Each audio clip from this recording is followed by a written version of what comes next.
সেই নাহিদ ইসলাম আজকের পদত্যাগ করেছেন এবং আজকের পদত্যাগ করার পরে আমরা দেখতে পেয়েছি তিনি সরকারের সকল সুযোগ সুবিধা বাদ দিয়ে পায়ে হেঁটে তিনি তার গন্তব্যে পৌঁছেছেন। প্রতিনিধি ছাত্রদের তারা উপদেষ্টা পরিষদে আছে। নাহিদ ইসলাম পদত্যাগ করেছেন, এখন আছেন আসিফ মাহমুদ, সজীব ভুইয়া এবং মাহফুজ আলম। তাদের ভাগ্যে কি হবে? তারা কি থাকবেন নাকি থাকবেন না?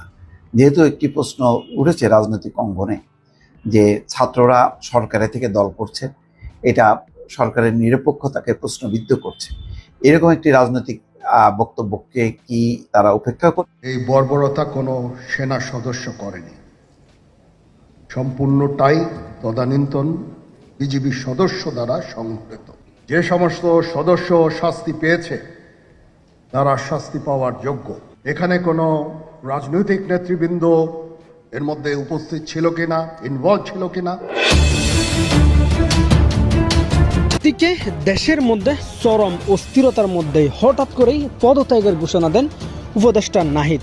এমন পরিস্থিতিতে তবে কি পদত্যাগ করতে চলেছেন উপদেষ্টা আসিফ মাহমুদ এবং মাহফুজ আলম?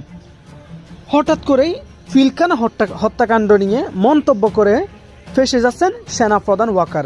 দেশ এবং রাজনীতি সচেতন মানুষের কাছে এই মুহূর্তে সবচেয়ে আলোচিত ব্যক্তি হচ্ছেন সেনাপ্রধান জনাব ওয়াকারুজ্জামান।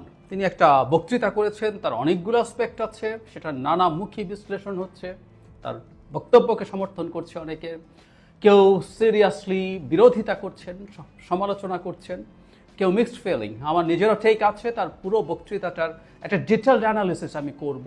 নানান মিশ্র প্রতিক্রিয়া তৈরি হয়েছে। কথা বলার ভাব দেখছেন? ইয়েস, একজন সেনাপ্রধান হিসাবে এই ভঙ্গিতে কথাটা আমার কাছে খুব ভালো লাগছে। একটা মানে কি বলা যায়, পার্সোনালিটি শো আপ হয়েছে। জেনারেল ওয়াকারুজ্জামান এতদিন যারা ওনাকে খুব নরম মনে করছিলেন আর কথায় কথায় গালাগালি করছিলেন, সামনের দিনে সবার ছাত্র সমন্বয়ক ও উপদেষ্টা নাহিদ কেন পদত্যাগ করলেন তার সঠিক তথ্য কিন্তু এখন পর্যন্ত বাংলাদেশের কেউ জানেন না। তো বন্ধুরা, এই উপদেষ্টা নাহিদ কেন পদত্যাগ করছেন তার সঠিক তথ্য থাকতেছে আজকের ভিডিওতে প্রমাণ সহকারে। তা জানতে চাইলে অবশ্যই আজকের ভিডিওটি দেখতে হবে। নাহিদ কেন পদত্যাগ করছে এই বিষয়ে পর্যালোচনা করে আমরা বেশ কয়েকটি খুবই গুরুত্বপূর্ণ তথ্য এবং ভিডিও পাই, যা আজকের ভিডিওতে সেগুলোই এক এক করে ধারাবাহিকলি তুলে ধরা হবে। যদিও আজকের ভিডিওটা কিছুটা লং হতে পারে, তবে ভিডিওতে জানতে পারবেন এমন কিছু অজানা তথ্য যা জানলে আপনিও ইতিমধ্যে অবাক হয়ে যাবেন। সেই সাথে আরও জানতে পারবেন বর্তমান বাংলাদেশের রাজনীতির প্রেক্ষাপট আসলে কোন দিকে যাচ্ছে। যাই হোক বন্ধুরা, এই বিষয়ের বেশি কথা বাড়িয়ে আপনাদের মূল্যবান সময়টি আমরা নষ্ট করতে চাই না। সরাসরি আজকে আমরা চলে যাব মূল ভিডিওতে, আর সেখানে আজকে আমরা দেখব মূলত এই ছাত্র সমন্বয়ক ও উপদেষ্টা নাহিদ কেন পদত্যাগ করছেন। আপনারা জানেন যে বাংলাদেশের বর্তমান অন্তর্বর্তীকালীন সরকারের উপদেষ্টা আমাদের বৈষম্য বিরোধী আন্দোলনের যে নেতৃত্ব দিয়ে এক দফা আন্দোলনকে বাংলাদেশের মানুষের মাঝে পৌঁছে দিয়েছিলেন, সেই নাহিদ ইসলাম আজকের পদত্যাগ করেছেন এবং আজকের পদত্যাগ করার পরে আমরা দেখতে পেয়েছি তিনি সরকারের সকল সুযোগ সুবিধা বাদ দিয়ে পায়ে হেঁটে তিনি তার গন্তব্যে পৌঁছেছেন। আমি শুরুতেই এই নতুন একজন বেড়ে ওঠা বর্তমান তরুণ প্রজন্মের ছাত্র জনতার নেতৃত্বদানকারী নাহিদ ইসলামকে আমার পক্ষ থেকে, ব্যক্তিগত পক্ষ থেকে অভিনন্দন জানাই, ধন্যবাদ জানাই। সংকীর্ণতার কোনো সুযোগ নাই। রাজনীতিতে দিকপাল এবং দৃষ্টান্ত স্থাপন করেছেন নাহিদ সাহেব, কোনো সন্দেহ নাই।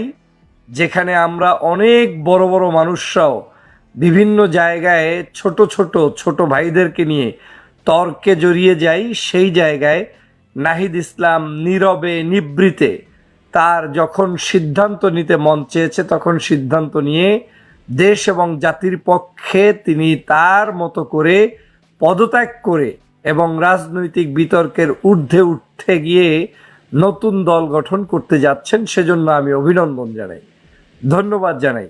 রাজনীতিতে দল থাকবে, মত থাকবে, পার্থক্য থাকবে, এটাই সৌন্দর্যতা। এবং এই দল মতের মধ্যে আমাদের দেশে যে পাওয়ার পলিটিক্সে বসার পরেও সেখান থেকে যে কেউ না কেউ বিদায়ও নিতে পারে, নিঃস্বার্থভাবে সেখান থেকে বের হয়ে আসতে পারে, এটা একটা বড় দৃষ্টান্ত তিনি স্থাপন করেছেন। অনেকেই দেখবেন পদ পদবি পাওয়ার পরে সেই জায়গা থেকে আর বের হতে চায় না, মনে করে যা পেয়েছি এটাতে যতদিন থাকতে পারি তাই ভালো। এখন কারো কাছে প্রশ্ন থাকতে পারে, তিনি তো একটা বৃহত্তর দল গঠন করার স্বপ্ন নিয়ে বের হয়েছেন। হ্যাঁ, দল গঠন করার স্বপ্ন নিয়েই বের হয়েছেন। বাংলাদেশের যে কোনো রাজনৈতিক দলের নেতা রাজনীতি করছেন, তিনি একটা উদ্দেশ্য নিয়ে করছেন। হয় দেশ গঠনের জন্য তিনি রাজনীতি করছেন, দেশ গঠনের পাশাপাশি তার নিজেকে প্রতিষ্ঠিতর জন্য রাজনীতি করছেন। এটা তো দোষের কিছু নয়। কোনো ব্যক্তি একেবারে তার কোনো উদ্দেশ্য থাকবে না, উদ্দেশ্যহীন যাত্রায় কোনো মানুষ সফল হতে পারে না। নাহিদের যে উদ্দেশ্য আছে সে উদ্দেশ্য সফল হোক। আমি মনে করি এই নাহিদকে সারা বাংলাদেশের প্রত্যেকটি রাজনৈতিক দলের নেতাদের পক্ষ থেকে অভিনন্দন জানানো দরকার যে আপনি রাজনীতির মাঠে প্রবেশ করায় আপনাকে আমাদের অভিনন্দন। এতে দোষের কিছু নেই। নাহিদ ইসলাম এতদিন পর্যন্ত ছাত্রদের প্রতিনিধি হিসাবে, আমাদের সকলের প্রতিনিধি হিসাবে, ছাত্র জনতার বৈষম্য বিরোধী আন্দোলনের নেতা হিসাবে এই সরকারে ছিল। তিনি এতদিন পর্যন্ত একজন আমাদের এই বিপ্লবী নায়ক হিসেবে সেখানে ছিল। কিন্তু আজকের এখন থেকে বা 28 তারিখ থেকে যখন তার দলটা পূর্ণাঙ্গভাবে ঘোষণা করবেন, তখন তিনি আমাদের কাতারে চলে আসছেন। তার মানে তার সমালোচনা করা আপনার জন্য জায়েজ, তার প্রশংসা করাও আপনার জন্য জায়েজ। প্রত্যেকটা ব্যক্তির রাজনৈতিক আদর্শ নিয়ে আমাদের ডিবেট হতে পারে, আলোচনা হতে পারে। ছাত্ররা সফল হবে হবে না, তাদের ভালো মন্দ সব পর্যালোচনা আমাদের করার রাইট আছে। কিন্তু আমাদের এই রাইটও আছে যে একজন টকবগে যুবক মাত্র কয়েকদিন আগে, মানে কয়েক মাস আগে দায়িত্ব নিয়েছে, সেই দায়িত্ব তিনি তার দল প্রতিষ্ঠার স্বার্থে হোক, তার দেশের জন্য হোক, তিনি সেখান থেকে বের হয়ে আসছেন। এটাই বড় মানসিকতার পরিচয়। আমরা এটাও দেখেছি যে যখনই কেউ না কেউ আমরা সমালোচনা করছি যে এই দলের মধ্যে যে প্রতিষ্ঠা করবে তাহলে সেই ব্যক্তি ক্ষমতায় থেকে করছে কিনা, তো এটাকে নিয়ে বিতর্ক আছে অনেক। বাংলাদেশে অনেক রাজনৈতিক দলের উদ্ভব হয়েছে এই ধরনের ক্ষমতায় থাকা না থাকা, এই পাওয়ার পলিটিক্সে গিয়েই সকলের উত্থান হয়েছে, কেউ অস্বীকার করতে পারবে না। সেই জায়গা থেকেও যে নাহিদ ইসলাম তার সমালোচনাটাকে গায়ে মাখিয়ে এখান থেকে তিনি কারো প্রতি উত্তর না দিয়ে তারপরে সেখান থেকে তিনি পদত্যাগ করে সুষ্ঠু ধারার রাজনীতি প্রতিষ্ঠা করার জন্য যে বিদায় নিয়েছেন, সেটা বাংলাদেশের রাজনীতিতে আমি মনে করি একটা পজিটিভ দিক।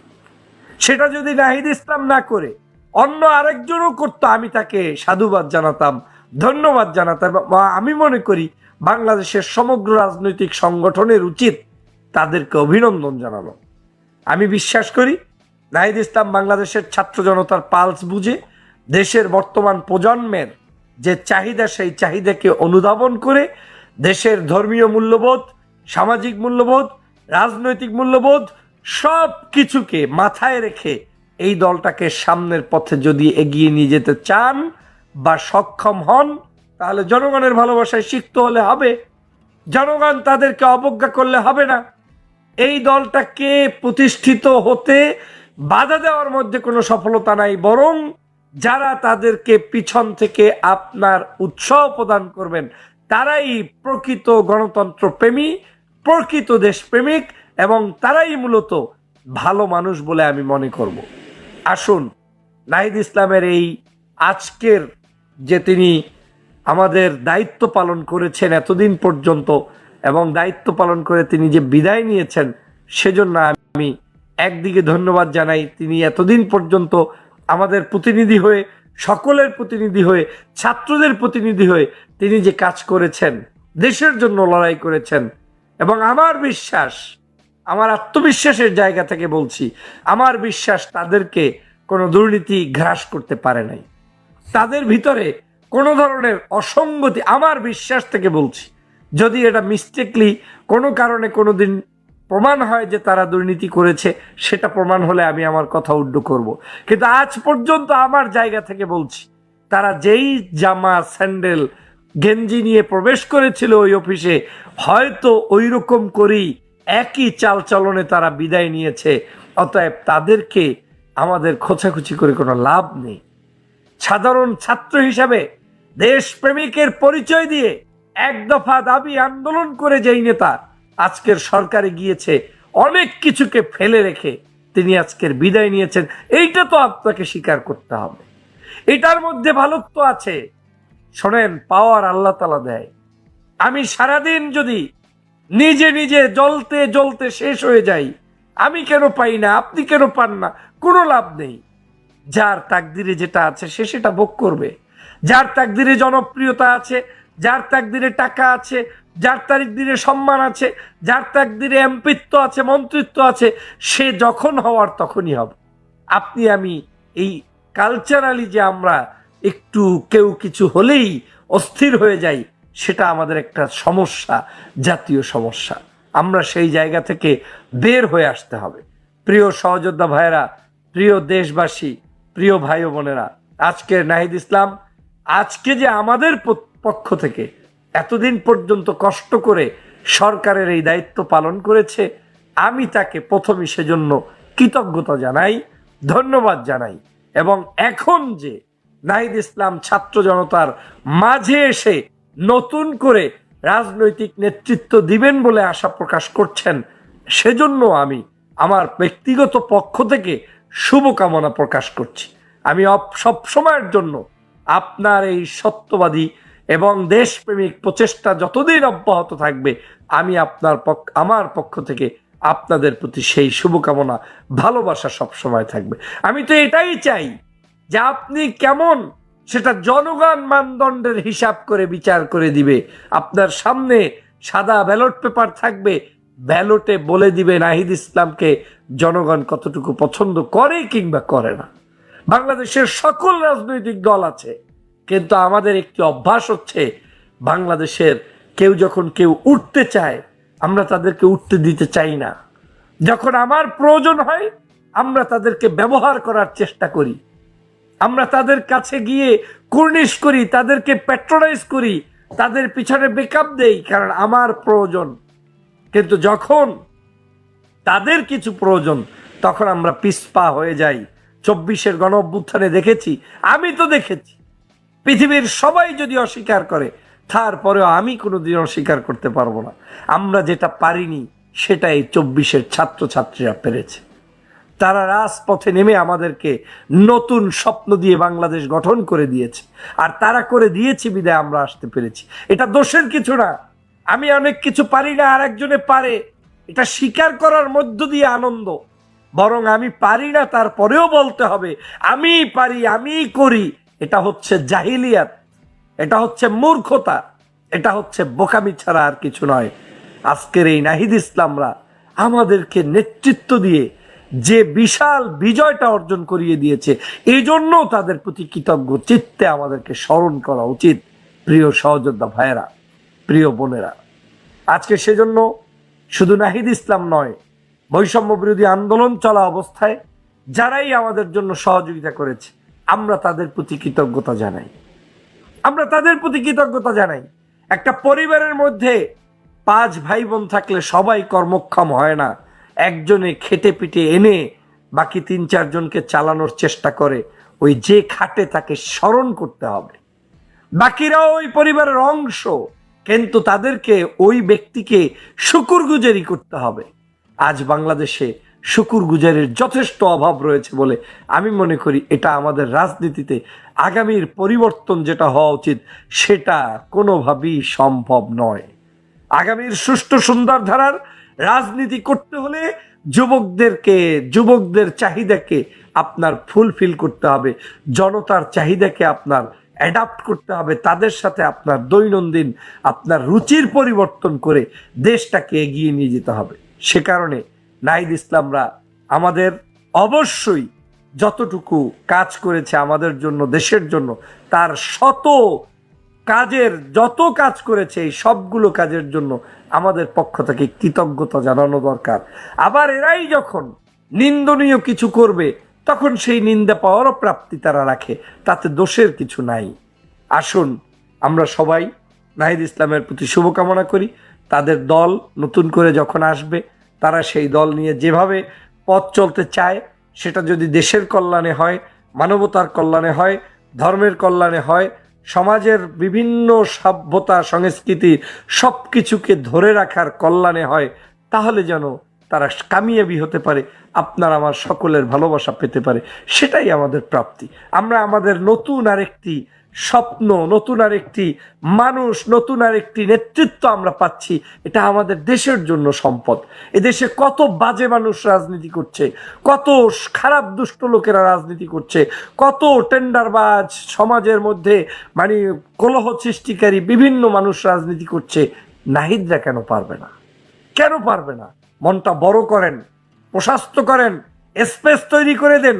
আপনি নিজেকেই শুধুমাত্র নিজে এই দেশের একেবারে সবকিছুর রক্ষক বক্ষক এটা মনে করিয়েন না, এটা করার কোনো সুযোগ নেই।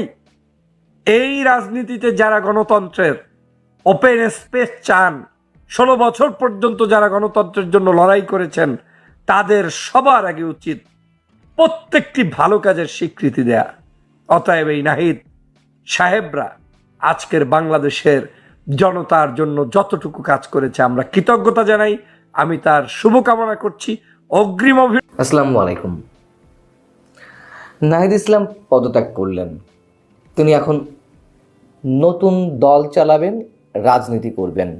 আর অন্য দুই ছাত্র উপদেষ্টা আসিফ মাহমুদ সজীব ভুঁইয়া এবং মাহফুজ আলম, তারা সরকারে থাকবেন, সরকার চালাবেন, সরকারের ভেতর থেকে নতুন রাজনৈতিক দলটিকে পৃষ্ঠপোষকতা দেবেন, সব ধরনের সাহায্য সহযোগিতা করবেন, কিংস পার্টিকে পরিপূর্ণ একটা জায়গায় তারা নিয়ে যাবেন। কি অদ্ভুত, তাই না? সবাই জানছে, সবাই বুঝতে পারছে যে এটা স্রেফ একটা কিংস পার্টি। যদি তা না হয়েই থাকে, একজন যখন পদত্যাগ করলেন দলের দায়িত্ব নেওয়ার জন্য, তাহলে অন্য আর দুজন কেন পদত্যাগ করলেন না? আর কারো মনে তো কোনো ধরনের কোনো সন্দেহ নেই যে এই দলটি কোন রূপে আসতে যাচ্ছে। যাই হোক, পদত্যাগ করেননি, ভালো কথা, ভিতর থেকে নার্সিং করবেন, সুযোগ সুবিধা দিবেন নতুন রাজনৈতিক দলটিকে। কিন্তু মজার বিষয় হচ্ছে, নাহিদ ইসলাম এবং সরকারের অন্যতম উপদেষ্টা মাস্টার মাইন্ড হিসেবে পরিচিত মাহফুজ আলম, তাদের মধ্যে দ্বন্দ্ব শুরু হয়ে গেছে। দ্বন্দ্ব শুরু হয়েছে কি নিয়ে? নতুন দলের নেতৃত্ব নিয়ে এমন খবরই পাওয়া যাচ্ছে এবং কোনো কোনো গণমাধ্যমে সেটি উঠে এসেছে স্পষ্টভাবে। যেহেতু নাহিদ ইসলাম পদত্যাগ করেছেন, তিনি এখন নিশ্চিতভাবে দলের আহ্বায়কের পদ পেতে যাচ্ছেন। কিন্তু ভেতরে খবর হচ্ছে, গত রোববার কোনো এক উপদেষ্টার বাসায় এই যে দলটি আত্মপ্রকাশ করতে যাচ্ছে, তার নেতৃত্বে কে কে থাকবেন মূল নেতৃত্বে, সেটি নিয়ে আবার বৈঠকে বসেছিল সবাই। যেহেতু কোনো কিছুই এখন ফাইনাল হয়নি, হয়তো সমঝোতার ভিত্তিতে একটা জায়গায় পৌঁছেছে, কিন্তু সবাই তা মেনে নিতে পারছে না। এখন নতুন দলে ছাত্র শক্তির নেতারা আসছেন। ছাত্র শক্তি আবার গ্রামীণ মানে নাগরিক শক্তির অঙ্গ সংগঠন হয়ে এসে এতদিন ধরে কাজ করে আসছে, যেটি ডক্টর মোহাম্মদ ইউনূসের হাতে গড়া ছিল নাগরিক শক্তি। তো সেখানে ডক্টর মোহাম্মদ ইউনূসের অনুসারীরাই প্রাধান্য পাচ্ছেন। তো নাহিদ ইসলাম যেমন নাগরিক শক্তির, ছাত্র শক্তির আক্তার হুসাইন ছাত্র শক্তির, নাসিরউদ্দিন পাটোয়ারি, যিনি জাতীয় নাগরিক কমিটির আহ্বায়কের পদে ছিলেন এতদিন, তিনি অন্যতম প্রতিদ্বন্দ্বী ছিলেন, নতুন রাজনৈতিক দলের আহ্বায়ক পদে আসবেন। তিনি মাহফুজ আলমের অনুসারী। মাহফুজ আলম চাইছিলেন দলের নেতৃত্বটা যাতে তার কন্ট্রোলে থাকে, সেই হিসেবে যেন নাসিরউদ্দিন পাটোয়ারি দলের আহ্বায়ক হন। পারেননি। নাহিদ ইসলামের প্রতি অনেকের অনেক ধরনের সমর্থন আছে, ভালোবাসা আছে। আমি নিজেও ব্যক্তিগতভাবে এই যে কয়েকজন ছাত্র উপদেষ্টা আছে, তার মধ্যে হাতে গোনা কয়েকজনের মধ্যে নাহিদ ইসলামকেও একটু অন্যভাবে দেখি। তো যেহেতু নাসিরউদ্দিন পাটোয়ারি যতক্ষণ পর্যন্ত হতে পারলেন না বা তিনি ব্যর্থ হলেন তাই করতে, সেই মুহূর্তে মাহফুজ আলম চাইলেন তিনি সরাসরি এই দলের আহ্বায়ক পদটি নিতে পারেন কিনা সেই চেষ্টা চালাতে। এবং গত রোববারে যে ছাত্র উপদেষ্টার বাড়িতে বৈঠক হয়েছিল বাসাতে, সেইখানে মাহফুজ আলমের যারা অনুসারী তারা সরাসরি প্রস্তাব করে বসলেন মাহফুজ আলমের নাম, কিন্তু ধোপে টেকেনি। নাহিদ ইসলামকেই অধিকাংশ মেনে নিয়েছেন এবং সেভাবে আছেন। এদিকে গত কয়েকদিন ধরে শোনা যাচ্ছে যে সমঝোতার ভিত্তিতে শীর্ষ পদগুলোতে একটা মতৈক্য পৌঁছানো গেছে, এমন একটি দাবি ছাত্র সমন্বয়কদের পক্ষ থেকে করা হচ্ছে। এবং সোমবার যে সংবাদ সম্মেলনটি হলো সেখানে সার্জিস আলম সহ আব্দুল হান্নান মাসুদ তারা সবাই কথা বলেন মিডিয়ার সামনে। সে জায়গায় তারা এমন একটি ভাব করলেন যে সব ঝামেলা শেষ, মতৈক্য প্রতিষ্ঠা হয়েছে, সমঝোতায় পৌঁছানো গেছে এবং শুক্রবার আত্মপ্রকাশ করবে রাজনৈতিক দলটি। কিন্তু সেই সংবাদ সম্মেলনে কিন্তু নাসিরউদ্দিন পাটোয়ারি ছিলেন না। সেই সংবাদ সম্মেলনে সদস্য সচিব পদের অন্যতম দাবিদার আলী আহসান জুনায়েদ, যিনি শিবিরে ঢাকা বিশ্ববিদ্যালয় শাখার সভাপতি, তিনি ছিলেন না। আর ছিলেন না কে? নাগরিক কমিটির অন্যতম যুগ্ম সদস্য সচিব রাফেজ সালমান রিফাত, তাকেও দেখা যায়নি। এখন এই দুজন ছিলেন না, তারা গেছেন হচ্ছে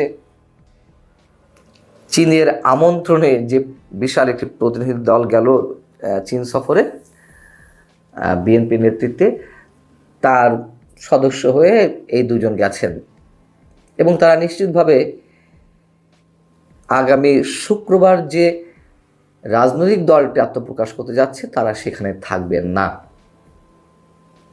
এবং শিবিরের কেউই মোটামুটি কেউই এই কমিটি থাকছে না।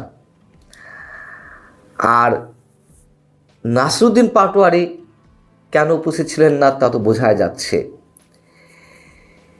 এই অবস্থার মধ্যে দিয়ে 28শে ফেব্রুয়ারি নতুন রাজনৈতিক দলটি আত্মপ্রকাশ করতে যাচ্ছে এবং 22শে ফেব্রুয়ারি আলী হাসান জুনায়েদ একটি পাল্টা সমাবেশ দেখেছিল এই জাতীয় নাগরিক কমিটির ব্যানারে সম্ভবত, সেটি যদিও শেষমেশ হয়নি এবং সেখানে তিনি তার অনুসারীদের শক্তিমত্তা প্রদর্শনের মাধ্যমে এমন একটি প্ল্যান করেছিলেন যে তারা পাল্টা কমিটিও ঘোষণা করবে যদি সেই সমাবেশটি সফল হয়। যে কোনো কারণে সেই সমাবেশটি হয়নি। এখন নতুন কমিটিতে বা নতুন রাজনৈতিক দলটিতে শীর্ষ পদে কারা থাকবেন সেটা নিয়ে এখনও নানান ধরনের বৈঠক চলছে, নানান ধরনের সমঝোতার পথ খুঁজে বের করার চেষ্টা চলছে এবং সবাইকে যাতে অ্যাকোমোডেট করা যায় সেই জায়গা থেকে পদবীর সংখ্যা বাড়ানো হচ্ছে। এইটুকু আমরা বলতে পারি যে অবস্থার মধ্য দিয়ে এই দলটি আত্মপ্রকাশ করতে যাচ্ছে, শুরু থেকে এটিকে তো প্রায় সবাই কিংস পার্টি হিসেবে অভিহিত করার চেষ্টা করছেন বা করছেন। এবং এই ষড়যন্ত্রের মধ্য দিয়ে কোনো দল আজ পর্যন্ত ইতিহাসে কখনো ভালো কিছু করতে পারেনি। আমরা চাই এবং চাচ্ছিলাম যে ছাত্রদের নেতৃত্বে একটা রাজনৈতিক দল আসুক, সবাই আমরা স্বাগত জানাতাম। কিন্তু মানুষের সেই আশা প্রত্যাশায় তারা যেভাবে বুড়ো আঙুল দেখিয়েছে, আমি বুড়ো আঙুল শব্দটাই উচ্চারণ করছি, তারা কোনো কিছু পরোয়া না করে যে স্টাইলে সব ধরনের সুযোগ সুবিধা নিয়ে এই দলটা আত্মপ্রকাশ করতে যাচ্ছে, মহা সমারোহে নানান ধরনের আয়োজনে বর্ণিল একটা আয়োজন থাকবে, ঢাকঢোল পিটিয়ে, যেখানে তাদের দাবি অনুযায়ী যে লক্ষাধিক মানুষের সমাগম ঘটবে, দেশ বিদেশে কূটনীতিকরা থাকবেন, বিভিন্ন দলের রাজনৈতিক দলের নেতারা থাকবেন এবং যারা 16 বছর নির্যাতনের শিকার হয়েছেন বা বৈষম্যবিরোধী ছাত্র আন্দোলনে যারা নেতৃত্বে ছিলেন এবং যাদেরকে অনেক কিছু পে করতে হয়েছে, খেসারত দিতে হয়েছে, তারা সবাই থাকবেন। একটা কথা বলতে চাই, পুরনো কথাটি, যত গর্জে তত বর্ষে না। তবে আমরা এখনো পর্যন্ত আশা করব যে যেসব ধরনের ষড়যন্ত্রের কথা এই নতুন রাজনৈতিক দল গড়ে ওঠার পেছনে আমরা যেসব কথা শুনেছি সেগুলো বাদ দিয়ে যদি সত্যি সত্যিই গতানুগতিক রাজনীতিকে বৃদ্ধাঙ্গুলি দেখিয়ে নতুন দলটি আসতে পারে, আমরা সত্যিই খুশি হব, কিন্তু সেই সম্ভাবনা সম্ভবত যে কোনো সময় দেশে অস্বাভাবিক কোনো পরিস্থিতি ঘটতে পারে, জরুরি একটা পরিস্থিতি আসতে পারে। জনগণের প্রতি আমরা জরুরি কিছু আহ্বান জানাবো এবং আপনাদেরকেও বলবো, পিনাকি ভট্টাচার্যদের কিছু অবজারভেশনও তুলে ধরবো আমাদের নিজস্ব টেক সহ। আপনারা এগুলো জনগণের কাছে পৌঁছে দিন। বিএনপি জামাত সবার জন্য এটা খুব জরুরি। দর্শক, সেনাপ্রধান জনাব ওয়াকারুজ্জামানের বক্তব্য নিয়ে রাজনৈতিক অঙ্গনে তোলপাড়, পরিস্থিতি এখন উত্তপ্ত, টান টান উত্তেজনা, যে কোনো সময় যে কোনো অঘটন ঘটে যেতে পারে, এরকম একটা হাইপ। সেনাপ্রধানের বক্তব্য আগেই বিশ্লেষণ করেছি, কি করণীয় বা তার বক্তব্যের ব্যাখ্যা কি। বিশেষ করে ডিসেম্বরের মধ্যে নির্বাচন চাওয়াটা, এটা খুবই সন্দেহ যে ভারতের সাথে মিলে যাচ্ছে, এবং আরো মিলে যাচ্ছে আর একটা বক্তব্য যেটা আমি বিশ্লেষণ করিনি, এখন করব। বিডিআর সদস্য দ্বারা সংগঠিত পিলখানা হত্যাকাণ্ড বিডিআর সদস্য দ্বারা সংগঠিত, ফুল স্টপ, কোনো ইফ এবং নট নাই সেনাপ্রধান। এর মানে বিডিআর হত্যাকাণ্ড নিয়ে এর রহস্য উদ্ঘাটনে সেনাপ্রধান রাজি নয়। দেখেন, রহস্য উদ্ঘাটনে কারা বাধা দিবে? আমরা জানি যে বিডিআর হত্যাকাণ্ড কারা ঘটিয়েছে, পর্দার অন্তরালে ভারত। এটা ওয়েল এস্টাবলিশড, পাবলিক পারসেপশন, এবং ইটস ট্রু। এটা ইলিয়াস আগেই প্রমাণ করেছে। অতএব একদিকে বিডিআর হত্যাকাণ্ড ঘটিয়েছে ভারত, আর বিডিআর জওয়ান যারা এদেরকে ব্যবহার করেছে, কারণ সেই রহস্য উদ্ঘাটন করতে দিবে না। হাসিনার বিচারের কন্টিনিউশনের পক্ষে বলছে সেনাপ্রধান। হাসিনা যে বিচার করেছে সেটাই চালিয়ে যাওয়ার কথা বলছে। রহস্য উদ্ঘাটনের ইফ নট চলবে। ইফ নট মানে কি? ইফ নট ফুল স্টপ, কিছু চলবে না মানে কি? রহস্য উদ্ঘাটন করা যাবে না, পর্দার অন্তরালে কারা, এটা করা যাবে না। আবার ডিসেম্বরের মধ্যে নির্বাচনও চায়, স্পষ্ট ভারত খেলছে। অতএব আমাদের জরুরি কিছু করণীয় আছে, তবে এটা 80-র দশক না যে সকাল সন্ধ্যা সেনা অভ্যুত্থান হবে, সেই সুযোগ নেই। বিডিআর হত্যাকাণ্ডের রহস্য উদ্ঘাটনে সেনাপ্রধান আপত্তি করছেন, সহজ ব্যাখ্যা এটাই। পিলখানা হত্যাকাণ্ডের বিচারিক প্রক্রিয়াকে নষ্ট না করার জন্য আহ্বান জানিয়েছেন সেনাপ্রধান জেনারেল ওয়াকারুজ্জামান। দেখেন, কার বিচারিক প্রক্রিয়া? হাসিনার বিচারিক প্রক্রিয়া। হাসিনার বিচারিক প্রক্রিয়া কন্টিনিউ চান সেনাপ্রধান। অতএব সন্দেহ করতে আর কোনো যুক্তি বাকি আছে? নেই। 2009 সালে পিলখানায় সংঘটিত নির্মম হত্যাকাণ্ডে শাহাদাত বরণকারী সেনা কর্মকর্তাদের স্মরণে মহাখালীর রাওয়া ক্লাবের হেলমেট হলে আয়োজিত এক অনুষ্ঠানে সেনাপ্রধানের আহ্বান জানান। সেনাপ্রধান বলেন, একটা জিনিস আমাদের সবসময় মনে রাখতে হবে, এই বর্বরতা কোনো সেনা সদস্য করেনি। এটা তো ঠিক আছে, সম্পূর্ণরা তদানীন্তন বিডিআর সদস্য দ্বারা সংগঠিত, ফুল স্টপ। এখানে কোনো ইফ বাট যদিও কিন্তু নাই, এটি আপত্তিকর। ফুল বিডিআর সদস্যরা ঘটিয়েছে, এটা ঠিক, কিন্তু এখানে ভারতের বিভিন্ন বাহিনী গোয়েন্দা সংস্থার লোকজন, ভারতীয় অস্ত্রের এক্সিস্টেন্স পাওয়া গিয়েছে। ভারতের সম্পৃক্ততার কথা কেন বলেননি? বিডিআর হত্যাকাণ্ড নিয়ে কথা বলেছেন, ভারতের দিকে ইঙ্গিত করা, হাসিনা সরকারের সম্পৃক্ততা বা পরিকল্পনা, এগুলো এখানে অনিবার্যভাবে আসা উচিত। অত হাসিনাকেও দায়ী করেনি, সেই নারক কিংবা কারো প্রতি কোনো সন্দেহ নেই। মানে জাস্ট এটা একটা হাসিনা যেটা এস্টাবলিশ করেছে সেটাই, এটা একটা বিডিআরদের বিদ্রোহ, বিডিআর সদস্যদেরকে ডালাভাবে ফাঁসিতে হবে, শেষ। আর কোনো কথা চলবে না। তা হাসিনার বয়ানকে এভাবে প্রোটেক্ট করছেন, আবার হাসিনার যে চাওয়া ডিসেম্বরের মধ্যে নির্বাচন, সেটার কথাও বলছেন। 2-2-4 মিলে যাচ্ছে, এটা খুবই সন্দেহজনক। এখানে যদি ইফ বাট আনেন, এই বিচারিক কার্যক্রম এতদিন ধরে হয়েছে, এতদিন ধরে তো হাসিনা তো কি করেছে এটা জানেন না, হাসিনা এতদিন ধরে কি করেছে, অতএব এটা আবার কন্টিনিউ কিসের? বরং সেটা কেন হয়েছে তার তদন্ত করতে হবে। 16 বছর ধরে 17 বছর ধরে যারা জেলে আছেন তারা কনভিক্টেড, সেই বিচারিক প্রক্রিয়া ব্যাহত হবে। তারা কনভিক্টেড, মানে হাসিনার বিচারের প্রতি এত আস্থা যে তারা কনভিক্টেড, তারাই অপরাধী। এই জিনিসটা আমাদের খুব পরিষ্কার করে মনে রাখা প্রয়োজন। এই বিচারিক প্রক্রিয়াকে নষ্ট করবেন না। যে সমস্ত সদস্য শাস্তি পেয়েছে তারা শাস্তি পাওয়ার যোগ্য। ইলিয়াস রায় বিষয়ে কাজ করছে, মানে রায় দিয়ে দিয়েছেন, সেনাপ্রধান রায় দিয়ে দিয়েছেন, অথচ এটা নিয়ে কমিশন গঠন হচ্ছে, এটা নিয়ে পূর্ণ তদন্ত হবে, রহস্য উদ্ঘাটন জাতি দেখতে চায় যে ভারতের সাথে জড়িত কিনা বা কি, কিভাবে এটা। বরং আওয়ামী লীগের লোকজন অনেকে কিন্তু হাসিনাকে দায়ী করছে, সোহেল তাজও হাসিনাকে ইঙ্গিত করে বলেছে পরিকল্পিত, অথচ এটা যে পরিকল্পিত এ বিষয়ে সেনাপ্রধানের কোনো বক্তব্য নেই। আশ্চর্যজনক। জেনারেল ওয়াকুজ্জামান বলেন, আজকে একটা বেদনা বিদুর দিবস, অবশ্যই এটা বেদনা বিদুর দিবস, কিন্তু আপনি রহস্য কেন উদ্ঘাটন করবেন না? 2009 সালের 25 ফেব্রুয়ারি আমরা এই 57 জন চৌকস সেনা অফিসার এবং শুধু তাই নয়, তাদের কিছু পরিবারের সদস্যদের আমরা হারিয়েছি, ইত্যাদি ইত্যাদি আরো নানান বিষয়ে কথা বলেছেন। যাই হোক দর্শক, এখানে একটা কথা দেখেন, এটা খুবই সন্দেহজনক যে ভারতের চাওয়া পাওয়ার সাথে মিলে যাচ্ছে নির্বাচন ডিসেম্বর, এই প্রশ্ন এবং এই বিডিআর বিদ্রোহের রহস্য উদ্ঘাটনে বাধা দেয়া। আমাদের কাছে তথ্য আছে, এটা ইলিয়াস ভাই অনেকবার বলেছেন। আসিফ নজরুলও বাধাপ্রাপ্ত হচ্ছেন ভারত থেকে, এবং যে কমিশন গঠিত হয়েছে তারাও কাজ করতে পারছেন, নানানভাবে তাদেরকে আটকে দেওয়া হচ্ছে। মানে ভারত কিছুতেই চায় না, ভারত এই জন্য প্রয়োজনে শত শত বিলিয়ন ডলার ইনভেস্ট করবে এই বিডিআর হত্যাকাণ্ডের রহস্য উদ্ঘাটিত না হোক। সেনাপ্রধানও সেই সুরে কথা বললেন, অতএব আমাদেরকে যথেষ্ট সন্দেহ করতে হবে যে এটা ভারতের কোনো প্রজেক্ট কিনা, তার এই বক্তব্য। দেখেন, সেনাপ্রধান ক্ষমতা নিলেও টিকতে পারবেন না। আর আইনশৃঙ্খলা পরিস্থিতি নিয়ন্ত্রণ, এটা সিভিলিয়ান সরকারকে যদি সহায়তা করে জরুরি অবস্থা জারি করার মাধ্যমে এটা সম্ভব, নইলে সেনাবাহিনী ক্ষমতা নিয়ে কখনো এটা পারবে না। কেন পারবে না? কয়জন সেনা সদস্য বাংলাদেশে, আর তাদেরকে তো হাসিনা অলরেডি ধ্বংস করে দিয়ে গেছে। তারা কি পারে আমরা দেখেছি না? তাদের সক্ষমতা অত্যন্ত দুর্বল।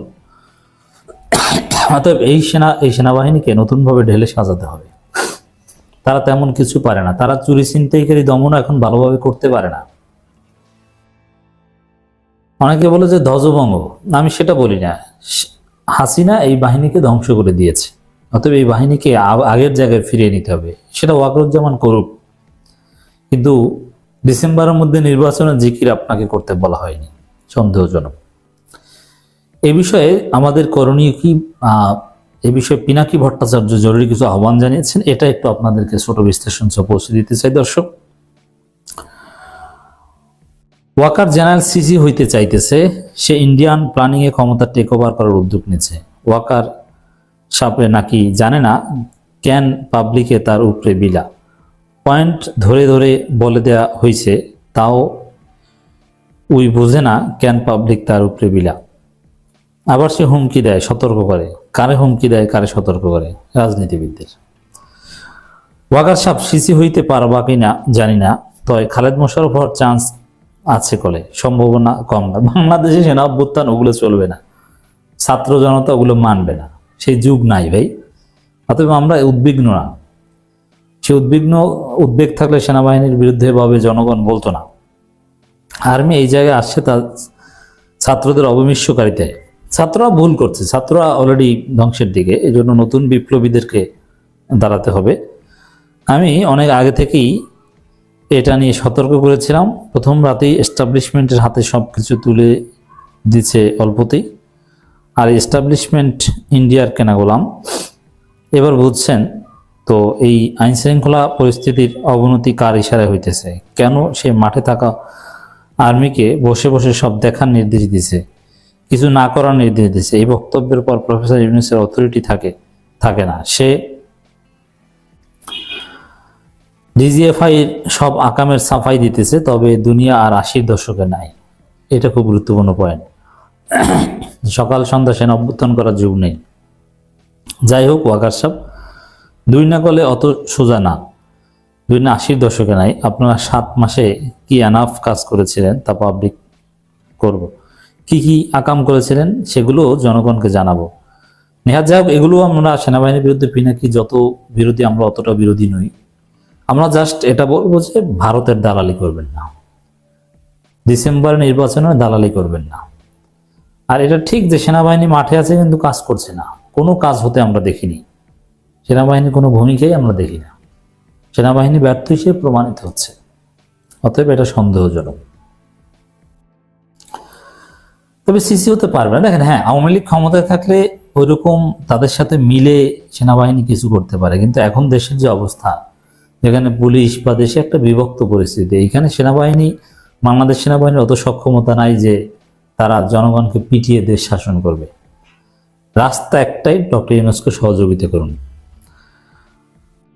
পিনাকি ভট্টাচার্য আরো লিখেছেন, ওয়াকার হাসিনার পালায়নের পরে বলেছিল মাননীয় প্রধানমন্ত্রী, আর আজকে প্রফেসর ইউনূসকে বলে ডক্টর ইউনূস। এটা সাবকনসিয়াসলি হতে পারে, তবে এটা অবশ্যই পরবর্তীতে কারেকশন করতে হবে, তাহলে এটা নিয়ে কথা থাকবে না। ইন্ডিয়ান প্ল্যানে জেনারেলদের আর্মি টেক ওভার বধ খায় সৈনিক ছাত্র জনতা রুখে দেবেন। দেখেন, এখন এমন একটা অবস্থা, যেহেতু জনতা। ধন্যবাদ প্রিয় দর্শকবৃন্দ, আমাদের ফুল ভিডিওটি দেখার জন্য আপনাকে জানাই অসংখ্য অসংখ্য ধন্যবাদ। তো বন্ধুরা, ইতিমধ্যে কিন্তু আপনারা ভিডিও ফুটেজ দেখে হয়তো বুঝতেই পারছেন আজকের ভিডিওটা কতটা গুরুত্বপূর্ণ এবং কতটা ইম্পর্টেন্ট একটা ভিডিও ছিল। আজকের সমস্ত ভিডিও দেখার পরে আপনাদের কি মন্তব্য অবশ্যই সেটা কমেন্ট বক্সে কমেন্ট করতে ভুলবেন না। আর হ্যাঁ, এমন নিত্য নতুন আপডেট খবর সবার আগে পেতে চাইলে এখনই আমাদের এই পিচ্চি সাকিব ইউটিউব চ্যানেলটি সাবস্ক্রাইব করতে হবে। তো বন্ধুরা, বর্তমান সোশ্যাল মিডিয়াতে যে দুটো বিষয় সব থেকে হাইলাইট করতেছে, সব থেকে বেশি ভাইরাল হচ্ছে, তার এক নাম্বার হচ্ছে নাহিদ কেন পদত্যাগ করলেন, এবং এদিকে আবার ওয়াকারুজ্জামান, সেনাপ্রধান ওয়াকারুজ্জামান যে বক্তব্য দিয়েছেন তা নিয়ে কিন্তু বর্তমান বাংলাদেশের মধ্যে বিশাল বড় একটা তোলপাড় শুরু হয়ে গেছে, যা আপনারা ইতিমধ্যে কিন্তু বুঝতে পারছেন। এই দুইটা বিষয় কম্পেয়ার করে অনেকেই বলতেছে হঠাৎ করে সেনাপ্রধান কেন কথা বললেন, আবার অনেকেই বলতেছে হঠাৎ করে নাহিদ কেন পদত্যাগ করলেন। আসলে ভাই, নাহিদ হঠাৎ করে পদত্যাগ করে নাই, এটা অনেক দিনের পরিকল্পনা। খুব শীঘ্রই হয়তো মাহফুজও উনিও পদত্যাগ করবে। শুধু তাই না, আসিফ ভুয়া তিনিও কিন্তু খুব শীঘ্রই পদত্যাগ করতে যাচ্ছেন। যাই হোক বন্ধুরা, এমন নিত্য নতুন আপডেট খবর সবার আগে পেতে চাইলে এখনই আমাদের এই পিচ্চি সাকিব ইউটিউব চ্যানেলটি সাবস্ক্রাইব করুন। ধন্যবাদ।